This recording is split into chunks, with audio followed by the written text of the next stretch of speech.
Hi everybody, this is Warren Herman, and tonight what we're going to talk about is the idea of recovery from meditation side effects and from the New Age movement.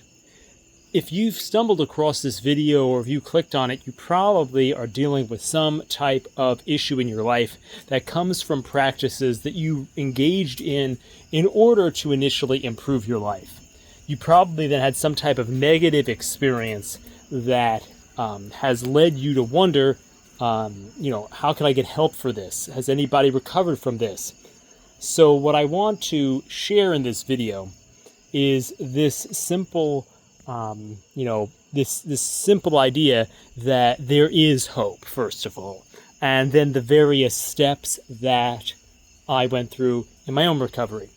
And so the thing is, to remember, when you are going through something like you have side effects of meditation, many people are not aware that the popular methods of meditation that are available today can lead to side effects. These things are usually described, as methods of achieving mental health, and there are certain reasons why there can be some types of benefits of these things, but there also is a way in which there can be dangers that one is opened up to by engaging in these practices, which is why I don't endorse the practice of Eastern styles of meditation as a general principle. And there's much more that can be said on that. So I'm just saying in general, I don't think it's a great idea. It's not good. But there's much more that we could say. There's some nuances of, we could talk about how, it's all right to breathe sometimes, we could talk a little bit of some nuances about this, but let's kind of move along with the recovery here. So most people don't even know that you can have meditation side effects. But if you are watching this video, it's possible that you've been meditating and all of a sudden something strange happened to you. Either you've had some type of a great amount of fear, you've had some type of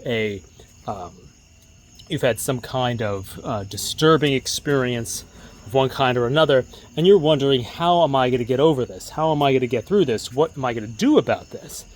And I guess you've ended up here. So you also could be somebody who has been involved in what you might call the New Age movement, the various different types of spiritualities and philosophies that are related to various disciplines, whether it's energy work, crystals, energy healing, meditation, and then also the various elements of Buddhism and Hinduism that kind of get brought into those practices and that are part of those communities, So you might have come from that background, and maybe you had some type of strange experience, and you're like, what's this all about? So I'm making this video to kind of lay out the different things that happened to me in my recovery. And it's not necessarily that I 100% would endorse all of these things now, but I will make some commentary on the different steps that I took, but I'll also share the steps that I took, because by sharing the steps that I took, you might be able to extract some general principles out of them in order to recover yourself. So one thing that I want to begin with is describing the type of symptoms that I had. Now, today, looking back, I would probably use the symptom label, which you would call like depersonalization or derealization, is slightly descriptive of what I went through. The way I would describe it back in the day was that I felt that my essence was a threat to my existence, which you would find that'd be a terrifying and bizarre situation if it's not and it wouldn't make sense probably to a person who has not been through this type of experience. So essentially, what happened for me is that I was dedicated to the practice of, certain teachings of a certain, who I now would realize would be kind of a New Age style teacher, although that teacher did not necessarily endorse the New Age in their own way, but that's neither here nor there. But I was devoted to these teachings, and I wanted to achieve enlightenment before I got a job. Was my goal, was to be able to achieve enlightenment. And so I practiced meditation. I practiced meditation of various kinds, And these meditations were things like mindfulness meditation was one of my ongoing practices, but I also began doing things that were similar to what you would call a Tibetan practice called Dzogchen. So, and my philosophical outlook on this point is things like kind of like a non-duality type Hindu type way of looking at the universe and seeking after enlightenment, that type of thing. So I was dedicated to this practice. I read books that were about how to do this, and eventually what happened to me is that I had a terrifying experience where I felt like my identity was truly being destroyed. And there's this element of freedom from our identity that many of us are familiar with in the course of the practice of meditation. But this was, if that is like being in a nice swimming in the water, this was like drowning. So this was a much more terrifying experience and a much more radical feeling that I was going to die. And literally it was like a sense of, like there was a sense of my life flashing before my eyes. And so I had that experience, and then it was almost like a panic. My body, went into kind of like, lots of sweating and things like that. It was a very intense experience. And so there's many other elements to it, but essentially it was like, you could, so that's kind of what it was like. It was like my sense of identity being vacuumed up, and I didn't surrender to it. And then I felt a great sense of shame and meaninglessness, because my whole life up until that point had been devoted to the practice of meditation and the seeking of enlightenment, and spirituality was the central guiding thing in my life. And now I had failed to give in at the moment when I needed to give in, to surrender my identity and achieve enlightenment. So I felt a great deal of shame, and was basically feeling that I wouldn't, my life didn't matter, and it was like I ruined my chances, and there were other ideas in the teachings that I was exposed to that I kind of wasted my karma, so to speak. And so I felt like I had blown it cosmically, with this experience. So I was very much disturbed by this experience, because it definitely had this this way of this way of kind of shattering what I was all about as a person. So that was a problem with this. So from there, the way that the teachings were arranged in the tradition I had gotten myself involved in. Better go where it's a little bit brighter so you guys can see me. The way that the teachings were arranged in the teachings I've gotten into, there was some mention, like there was some kind of, like every kind of spiritual tradition was respected in this approach. And so there was a way in which, like, the teacher I was interested in, he would talk about how, like, Jesus, his thing was how Jesus had taken on the karma of the world was part of his teaching. And how, like, he would teach that people who couldn't achieve enlightenment could be rescued from karma in the universe and the world by aligning with the energy of a great teacher. And so that was kind of part of the teachings I had been exposed to. And so in a way, and also because it's just kind of like, I'm just feeling fried, it wasn't like out of necessarily a religious motive or a pious exercise. It was that I was desperate. I began to have to describe these feelings, these disturbances, this ongoing suffering. I had to kind of vent it. And so the main thing I want to begin here is to say that principle number 1 is, for recovery, is association, not dissociation. Because I had lost the ability to use all of my dissociative coping skills, meaning I could not observe my thoughts. I could no longer kind of shift into being the observer, because that was putting me into that dangerous territory of going to be like vaporized in an enlightenment experience. So I no longer could do that. So what I had to do is I had to switch to an associative coping mechanism. So I had to talk about my feelings to God. So I was So there I am. And I was, at the time, I was very hostile toward Christianity in various ways, but I kind of had to vent my feelings to Jesus, even though was not in any way at that time any kind of mainstream in my belief about Christianity, or so to speak.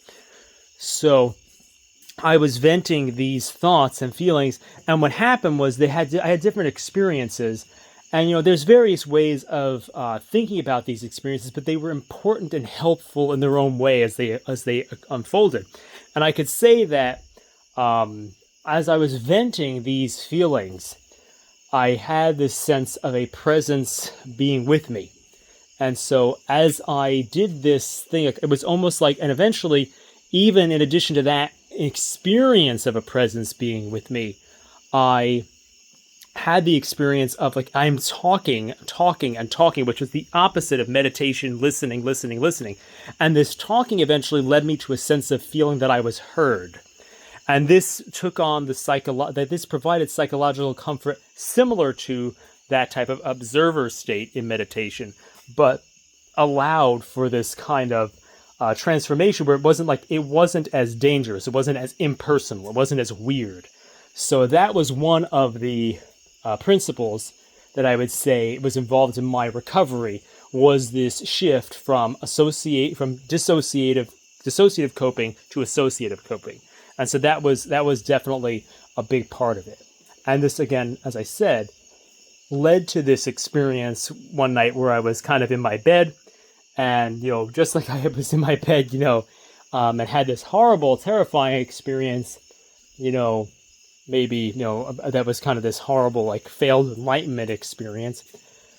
As I was kind of voicing all of my fears, I'm not 100% saying this is a divine experience, I'm just saying it was helpful to me at the time, was I felt that there was a presence surrounded me, and I felt loved, and I felt like God was with me, even though I could not be with the divine because I was broken and couldn't handle anything. I felt like this sense of like, even though I felt like I had blown my chances of spiritual enlightenment, that the presence could be with me, even though I couldn't stand to be in the presence of the spiritual. So that was a very comforting experience as I was kind of sharing all of my fears as I was going to sleep there. So that's kind of one of the things that I think is number one, is shift from dissociative to associative coping. Now, in light of that, another thing that happened was that obviously I hit this roadblock. I was kind of on my own, and then I went to stay with my family for a while. So here's the thing, is like, get other people to help you out. That's another principle, is being with other people. So number one, switch your type of coping. Number two, have other people be around, because you just have them do like random stuff with you. Live with other people. Get involved in doing tasks that make sense to have to do. Keep living your life. So I went to stay with my family. It took some time off from school, but I helped with helping a family member move out of the house, for example, and kind of got my bearings, but then got back into school. Went back into my internships and stuff. So I just kept going along. So I kept living. And that's an important thing to do. It's like, and obviously I'm feeling bonkers. I feel weird. I feel like I have no outlet. I felt like, I don't have that ability to cope. I feel kind of like strange. So that wasn't too good, but I kept going. I kept moving forward. So that's another thing, is to keep going, and you'll see that. So then maybe we'll make that principle 3, keep living your life. So maybe that could be a thing you could extract out of this. Principle 4 is, finding safe practices, I think. So for me at the time, and I wouldn't necessarily completely endorse this now, I continued to eventually sometimes practice loving kindness meditation, because I did not find that to be triggering to myself. So I figured I would practice that. Now again, I was not traditionally religious at this time, but what I would do is, because I couldn't descend into consciousness, I would repeat essentially a mantra. I would repeat the name of Jesus, because I was, okay, that's who I'm trying, that was my concept, was, okay, the teacher that I'm trying to connect with to rescue me because I failed at enlightenment. So I was trying to, that was kind of the general framework I was in. But what I was essentially doing is, usually when you repeat a mantra, you're trying to go deep. I was just trying to hold this one thought in mind, this one name of Jesus in mind, was how I did it. And I would just kind of sit there and I would do this thing, and I would actually use, even though I was not, practicing religion at this time in my life, I would actually use a rosary that I think somebody in my family had gotten some of them, and I would just use it to just kind of repeat the name of Jesus. That's what I would do, because I was trying to hold, rather than trying to deeply drop the mantra, and I was just holding it in consciousness, because it was just trying to because I couldn't stand having no spiritual practice. And so there was that as a practice, and then there was other times was, I think, the use of the more Buddhist style loving kindness meditation, and I would kind of use that almost like a prayer as well. It was kind of structured like the loving kindness meditation, but it was, I think, a little bit more of a prayer. So those were some of the I guess that principle we can use. I don't know what number we're on now, but the principle can be is find safe practices, find things that are on a safe level that you can continue type in some way, with some type of safe practice, not the ones that trigger you. So then there were also, I guess this is just something else in contrast to that. There's also this necessity for, I guess, not only staying safe and avoiding things, but for moving forward. So I would try to get involved with things and even talk about spiritual concepts. And it was terrifying. Even when I'd come across spiritual concepts in a book or something like that, I read books. I would try to watch things. I remember actually one thing I would do sometimes is I would actually watch nature shows, on the computer. I would just go down in the basement and I'd be, all right, I'm going to watch a show. I remember watching one. I was crying thinking of it now. I mean, I remember watching this whole show about eels. And, it was you wouldn't think that would be therapeutic at all. But the thing was I had to try to think about something. I had to do something else, So it was just to try to do something is another thing I did. What I'm also trying to say is that I also tried to keep doing things so for example, and I understand that a wide range of people may be watching this video, and I don't want you just to turn off the video. I obviously value my spiritual perspectives, or I wouldn't be talking about them at all.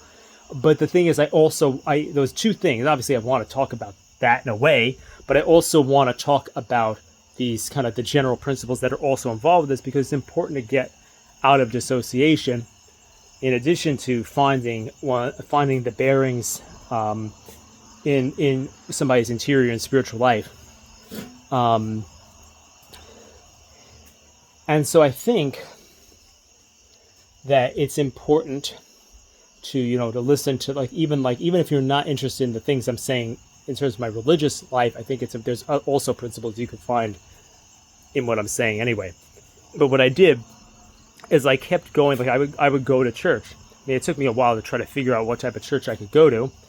And that was also another journey, was I was trying to figure out concepts. So that's another thing, is to try to understand the spiritual life. I also, I would take courses. I took different courses. I tried to understand my life, understanding the different phases of my life. I kept being involved in things that had a spiritual element to them. And I don't necessarily endorse everything that has a spiritual element to it. But the thing is, I tried to keep growing. I tried to keep moving forward. And I tried to keep having something to offer people. I tried to keep systematizing my experience. I didn't give up on my sense that I would have something to offer to other people. So that was something that I think is also important to keep in mind. So I would take courses. I tried to have relationships. I took courses about relationships. I tried to understand the mythical phases of my life, to try to map out, okay, well, where am I going? Where have I been? Even though I'm broken in this way, what is, I tried to do all different types of things. And there's good and bad elements of these things. But this was an ongoing process. And eventually, time went by, and I think that, I started to feel more within the norm, and I started to even be able to kind of like get my feet wet again with some things that were kind of like mindfulness-y things. But the thing also that eventually that happened to me, this was the biggest thing, because I think that ultimately what we find in the New Age or in meditation is an ultimate understanding of what we're pursuing as humans. And I think that unless we gain an alternative ultimate understanding that we can pursue and devote ourselves to, we're just trying to pretend like, okay, hey, let's live a normal life and don't have anything that's spiritually inspiring like we used to have. I mean, some people I feel like maybe get meditation side effects when they weren't really invested in a spiritual tradition and the philosophical commitments that were involved in it. But when that was your passion, when that was trying to find the answers, trying to find ultimate healing, when that was the drive and the passion, how are you going to go to like, okay, yeah, I'm going to live my life on a superficial level now. I'm going to give up on having meaning. I'm going to give up on having purpose. I think the real healing needs to come from finding a believable alternative. And that's the thing that happened to me as I was reading the teachings of the Eastern Orthodox. He's canonized as an Eastern Orthodox saint now, Elder Sophrony of Essex. And he was talking about different states of, mind and different types of experiences. And he had been essentially what we might call a New Ager or a practicer of Eastern meditations. And he had this experience where all of a sudden he felt like the love of God, and he realized that there was something different about that experience than the things he was doing in meditation. And so I read this description of the differences between these different types of meditation, and suddenly I had the realization that, what I was doing in what I was doing in Eastern meditation was the experience of the light of my own mind. If you think about it, like it's like hugging yourself. It's kind of like self-love instead of being loved by someone else. It's experiencing, as Elder Sophrony talks about it, the created light of the mind. We do everything in Eastern meditation or New Age stuff with the awareness, the light of our own mind, rather than being heard, being known by the sense of being seen. We are the one who sees. There's this sense of that we are the seer. I mean, and it's obviously, self-awareness is part of how we share with others to a degree. We can talk about these things in a lot more nuance later on. But when we're really living out of this place of, I am the watcher, I am the one who sees, I'm isolated in this void of being, we're having a weird time. So the thing is that this is the difference. And when I realized this from reading Elder Sophrony of Essex, all of a sudden I had an alternative conception of how I was supposed to be developing. And I mentioned before that what was going on was this sense of shame and meaninglessness and guilt about failure at enlightenment.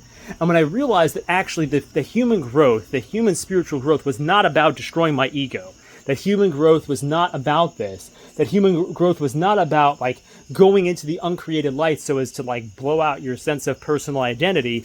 I mean, going into the created light to blow out your personal sense of identity. It was more about going into the uncreated light of God's love in order to, become the full version of who you are. That's maybe a better way of saying it. So, and obviously we got to shed selfishness. We got to get rid of these things. But it's like these things are, this is a nicer process in many ways. And it made me realize that the process that I had been involved in was not true. And so I think that the main thing one of the things that has to happen is you have to find this new paradigm that you're going to be devoted to. Because if you don't have that, how are you going to like move forward with a real life? Because you're not the kind of person who wants to live a superficial life. So I can say all day, hey, reinvest in everyday tasks. Yeah, that might bring about some degree of recovery, but we want to also have the ability to invest in the spiritual life, because that's what you probably wanted to begin with, or or healing, interior healing and mental growth and personal growth. That's what you wanted. So we have to find a new paradigm of understanding the process of human growth. So that's the principle that I would say from that experience. It's finding this new paradigm. allowing you yourself to realize that you weren't supposed to ever be going that way. That whatever truths there are in that path, they're partial truths, and that there's more to it, and there's more to the authentic spiritual life than the dissolution of your ego. And so that is something that I think is deeply important, that so that you can leave behind the guilt and the shame, because you have to get right knowledge of what's going on and what happened to you. So that's a really important thing. So those are some different things that I'd like to say. The other thing is, sometimes people who are involved in the New Age sometimes experience things like that you would describe as, so you start getting, intrusive thoughts. You might start experiencing things that you feel like you have something weighing on you, like you have feels like you have like a spirit or something attached to you. Sometimes there can be experiences that people have like this. A lot of people end up with a thing called sleep paralysis. So, sometimes, it can be beneficial to have people pray for you to have these things removed or stuff like that in certain contexts. And I'm not going to, there's some debate about, there's some complexity and debate about some of these things. But you just want to put that out there, that having people pray for you can be part of the journey and was part of my journey. And that was that. It was also that I feel like, it took time. It took time to, and also, like, one of the things was, I really believed in reincarnation, believed in these things. I had to talk to people. This is another principle. Talking to people at length about your problems. Talking to people who are good listeners. And so, I felt like I couldn't talk to a normal, person. I was mostly, at this point, aiming toward being Catholic, but I didn't feel like any priest could give me an answer about what I had.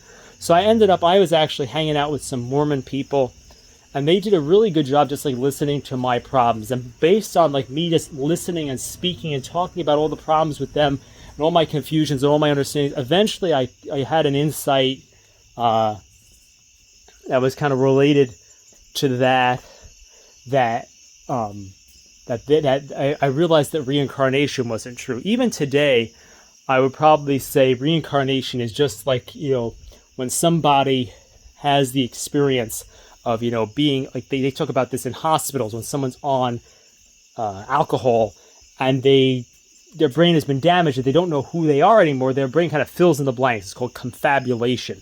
And so it's very similar, I think, when somebody experiences this trauma of this deep enlightenment experience, the brain kind of shatters and its sense of identity is disrupted, and then it tries to fill in the blanks.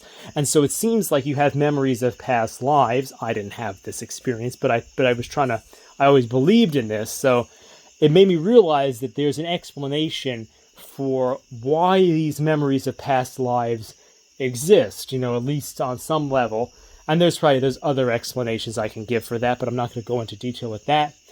But that's also another thing is talking to people to get out your thoughts and feelings, and that's something else that can really help you recover from these things. Some silly ways of recovering was eating heavy foods, like eating grilled cheese sandwiches. You wouldn't think that would help, but when you're feeling kind of spacey, having a nice heavy thing in your stomach is not a bad idea. So eating grilled cheese was also a way of counteracting this type of thing. What else could be? Just trying to think what other elements to my recovery journey there have been. I guess one thing I don't think I exactly mentioned was perseverance in going to things like I went to church, for example, and would listen to the priest talking, and so I'd hear some spiritual concepts, even though I was like, I can't live this out. I can't do any of this. But the thing is, the fact that I was exposing my mind to it also, and sometimes there'd be somebody would say something and it would boom, like a shift. So the thing is, exposing ourselves to, messages that can help us spiritually, even if we can't be there right now. And we have to expose ourselves to the right type of messages, of course, if we're putting ourselves in the position where we're going to hear spiritual teachings that are going to send us back into dissociation. That's not going to help us. So hearing messages that are going to lead us to an associated, not dissociated state is important. And so just to kind of sum up, I think those are some of the ways in which a person can recover from being in the New Age movement or from meditation side effects. These side effects, just so you know, if you go on the internet, you could easily find tons of testimonies of people coming out of the New Age movement and how they were able to recover. This is, this is out there. You also can look at resources that from the I would say more pro-Buddhist website, Cheetah House, and you can look at Cheetah House, and they talk a lot about meditation side effects and about, how to recover. And so I think that, but one thing I want to throw out there is that, and I'm not saying this, I feel that because I plugged myself into another spiritual tradition, that I had full recovery.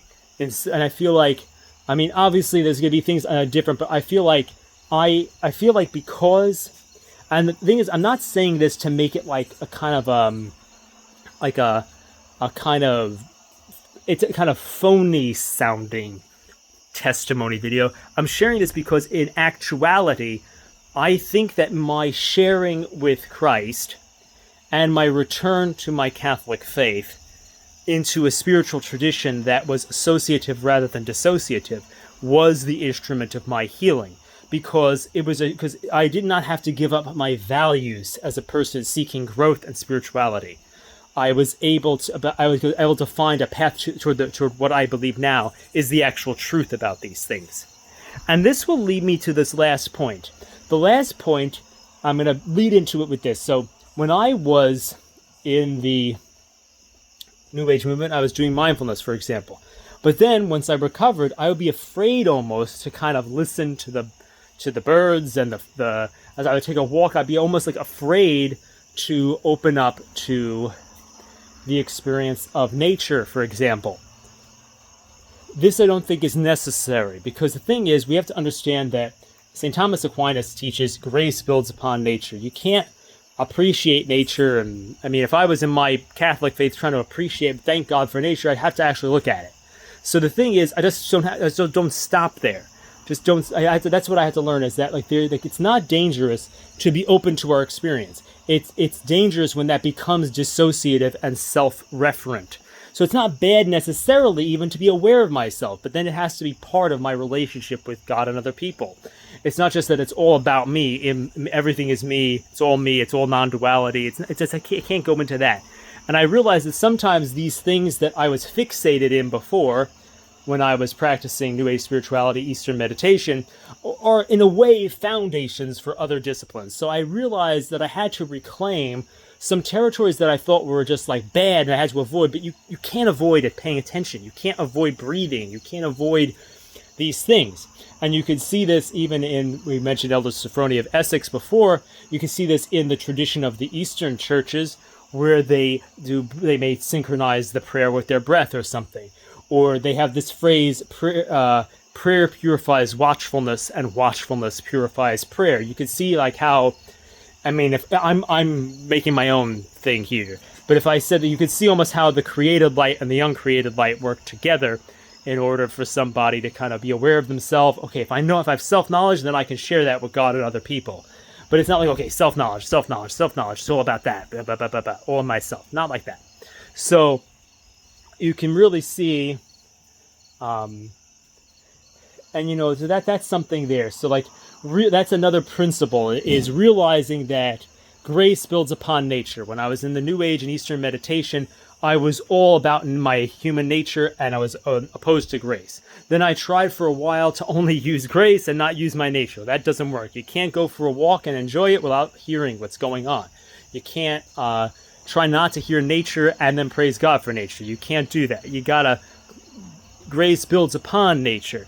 You can't deny the basic use of your faculties just because you use them too much or exclusively in opposition to higher faculties.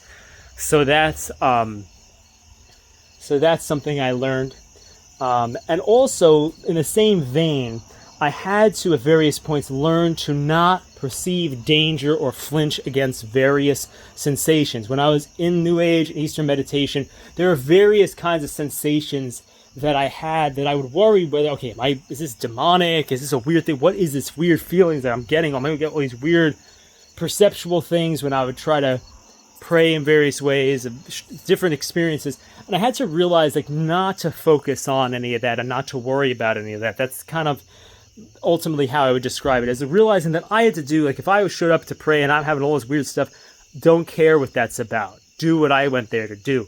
And so the thing is, that type of not perceiving danger, not flinching against anything weird, and not worrying, okay, what's this mean? Does this mean that I'm having demonic consolations so that I'll be deceived and that I'm having these things? Because, when I was in the New Age, I had all kinds of feelings, when I would do meditation. So I worry if those were coming back, if I was doing something wrong. But again, sometimes grace builds upon nature. There might be some similarity between the kind of enjoyment you might get out of a meditation and what you might get out of a prayer, just based on the reality of the human mind is involved in both of them. So I had to get rid of some of that fear and perceived danger of those things. So that's another thing that was necessary in recovery. So I just wanted to kind of put that out there. So those are some other things. I'm trying to think if there's anything else. And I guess also trying to come up with an understanding of where these things fit. If you want an interesting book, you read Father Narciso Irala's Achieving Peace of Heart. You can almost see how he almost lays out it almost looks like he already anticipates all the modern psychotherapies and relates them to a coherent model of a person. And how, there's elements of, paying attention might not be bad, breathing might not be bad, but we want that in a bigger context that lets us use our imagination, our ability to think, our ability to decide and will, and our abilities of the heart and the spirit. We want to have a full picture of who we are, because sometimes when you go through these experiences, it feels like, when you dissociate and you lose touch with who you are, it feels like you'll be stuck in that forever. And so what's really hard is when you don't have this accurate understanding of the human person, you go into like this free fall. I remember when I was a younger person, when I was in shop class, we used to have this video of a little guy named Primitive Pete, and he would use a tool in an improper way. And in one of the parts of the introduction or the conclusion of this show, he would saw off the plank he was standing on. And so that's the problem with a discipline like awareness, because we can pay attention and question anything. If I question this and question that and then questioning, before you know it, I saw off the thing I'm standing on. And that's what awareness does when we invest our life in the type of Eastern meditation that has this awareness practice at its heart. We can then kind of see through everything, including seeing through things, and then we blow up our brain. Because it's like you're using this saw that was meant to kind of help you build things and cut some things.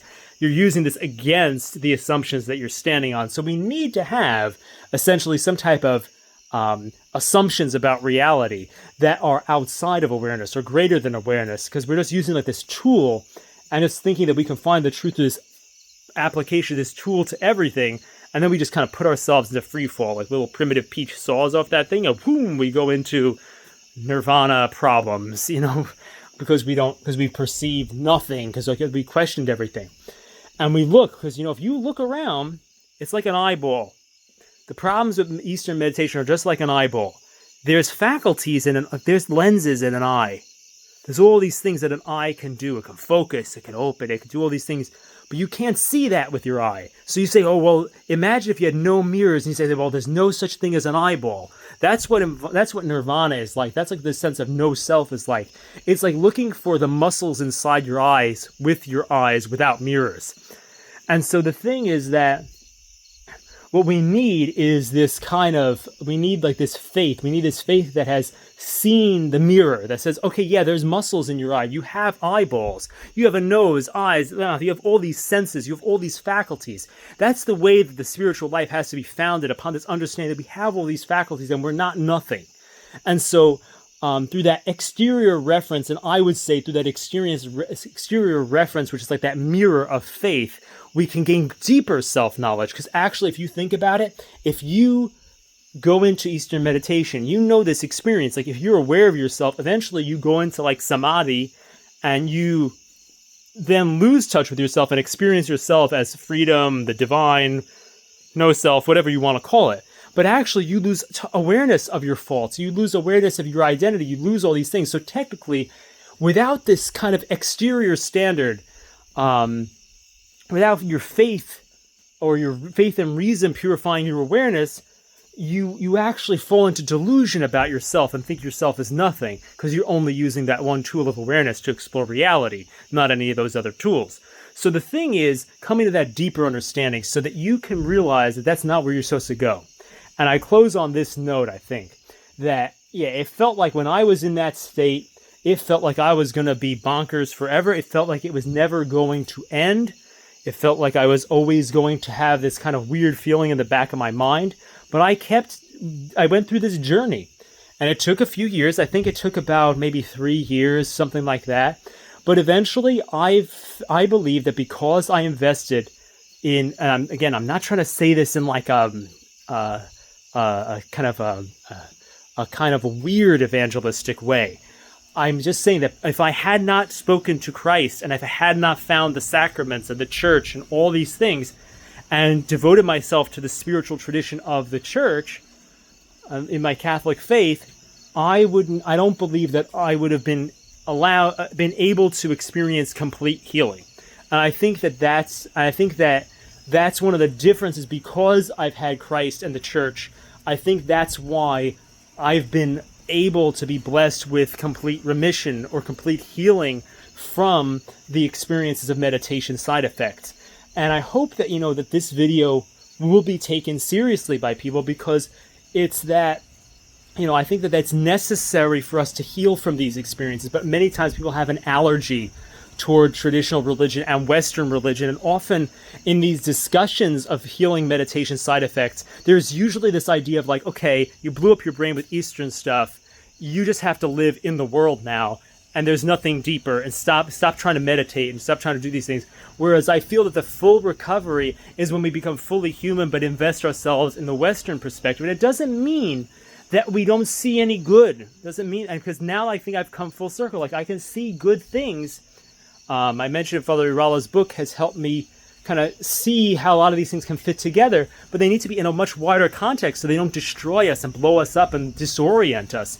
And so there's some elements that can be used, I think, now, but I think that I've been able to kind of go through those phases of like of growth, and I hope that this video exposes you to some of those ideas and lets you kind of have some bearings if you are trying to recover from these things.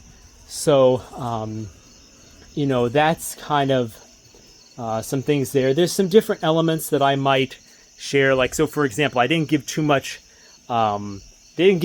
detail on the thing of it before in the video. Like I mentioned, having people pray for me and stuff like that, like in the video earlier on, but I didn't give too much detail there because there's some complexity about, okay, well, who has the authority to do that and this, that. So I don't really want to go into those type of things in this video. I really wanted to kind of give the broad picture of the principles that help me. So I'm going to try to just quickly run through them. All right, number one, associative, or I'm going to just list them out. Associative rather than dissociative meditations. Finding safe practices, like when at the time loving kindness was a safe practice, and I did that kind of mid-level Jesus name mantra. Having people in your family take care of you and like be with them.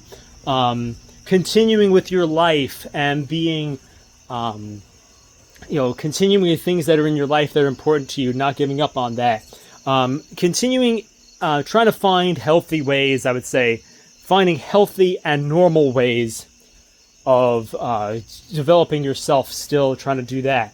I guess trying to come to an understanding of the ultimate spiritual nature of the spiritual quest that does not involve destroying yourself, and kind of come to a better, a believable alternative paradigm for you, and getting to that spot. And he's trying to find that, trying to lean in to find how you can get there to an alternative paradigm there. So that's kind of an important thing. what else can I say? You know, noticing, like, not perceiving danger when you have weird feelings that linger. You know, when you're trying to do new practices, don't worry about weird feelings from the old ones. Realize that, you know, there might be some good elements of things you were scared of, and trying not to be afraid of, like, you know, hearing sounds while you take a walk because you were afraid of mindfulness. So these are some of the different principles that I think can be of help to you. And so I hope that this video will help you move forward with your life. So I hope you have a great day. And, you know, again, those resources are like things like Cheetah House, and there's lots of, seems like there's lots of ex-New Age testimonies online. So I hope that this is helpful. You know, obviously I don't endorse every element of every person's testimony, but this gives a sense of some of the things I did to recover.